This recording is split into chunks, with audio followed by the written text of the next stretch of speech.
Ever trip on a pavement and wonder how you felt, how you got distracted, what went wrong, how did that happen? And you're fine but you're shaking, and everybody stares, but nobody comes to help you, cause nobody cares. This is Mystery Girl with Mystery Girl Radio, and I'm here with Michael Blume. I walked into Governor's Ball as you were performing, and I walk in and you have the whole Michael Blume thing up. I have to say you put on a great show. What was the experience like, the Governor's Ball experience? I mean, the crowd was going crazy for you, so. Yeah, today honestly was crazy. It's this is the first big festival I've done, and I've been with the same band, and they're my homies, they're my people. We've been working on this stuff for the last few years in New York. We played tiny ass rooms, we're on the way up, so to get to this point with my collaborators, my family, my homies, it's just, I was a little emotionally overwhelmed actually before we took the stage, because it was just like, wow, and this is only the beginning, and like, here we are, guys, like we're fucking on the way. And I wasn't sure what the crowd would be, because it was, early set, and I was, I had low expectations, but as soon as we started playing, like, the whole place kind of filled up, and it was just like electric energy. It was insane. So I'm still on kind of like a real organic high just from the set and from the buzz that the crowd and the fans gave me. Yeah, it was awesome. I mean, the move, like, you guys had a whole choreographed thing going on. Even the people that were playing the instruments. It was that all, like, how much do you put into like the rehearsals and the creative like process of the performance? A lot. I'm a little bit of a perfectionist. I study the greats. I study James Brown. I study Beyonce. I study Prince. I study David Bowie. I study Lady Gaga. I study icons, and I aim to make my show feel iconic.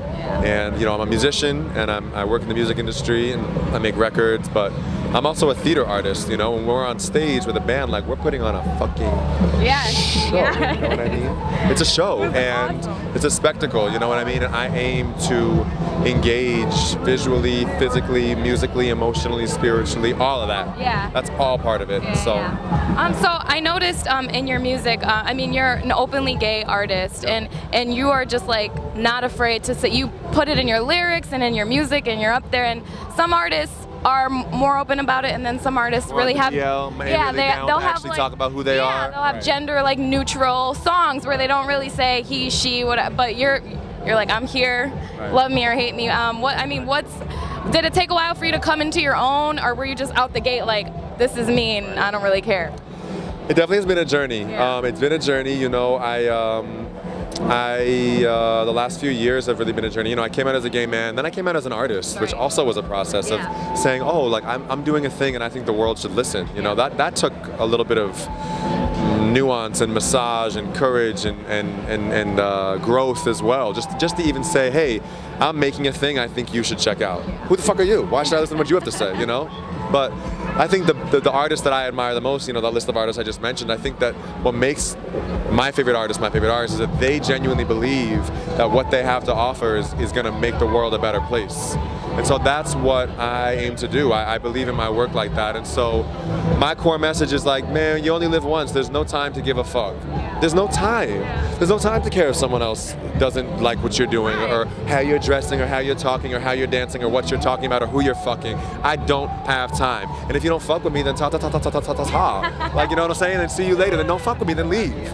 And I just feel like all I can do is cater to the people that do fuck with me. And if you're in, then let's go. Right.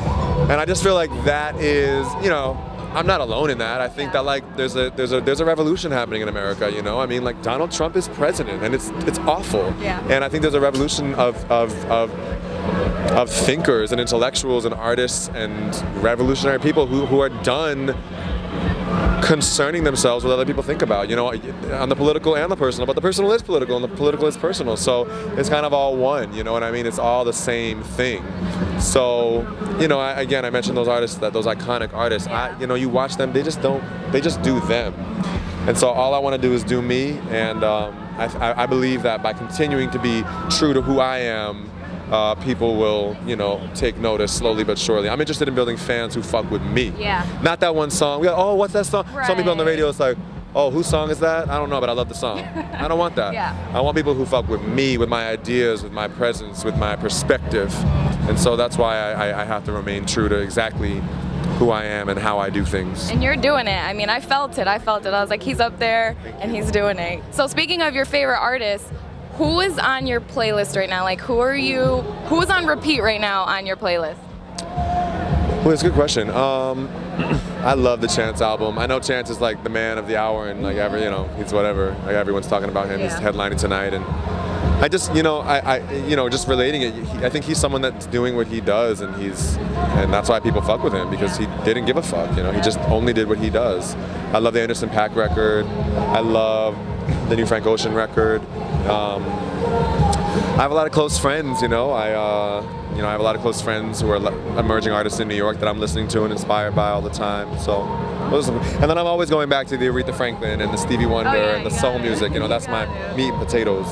So I have an interesting question. Okay.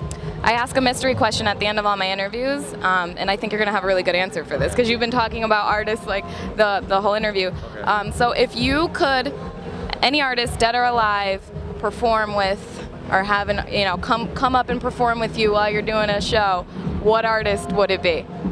I mean, it's funny. Someone else asked me a slightly different but similar question earlier.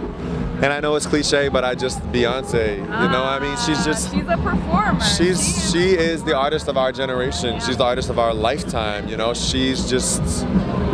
she's everything. She's curating a community that is, musical and spiritual and visual and physical. She's everything. She's a fucking genius, and she works so hard, and so I would, the chance to work with her in any capacity is literally, that's the dream.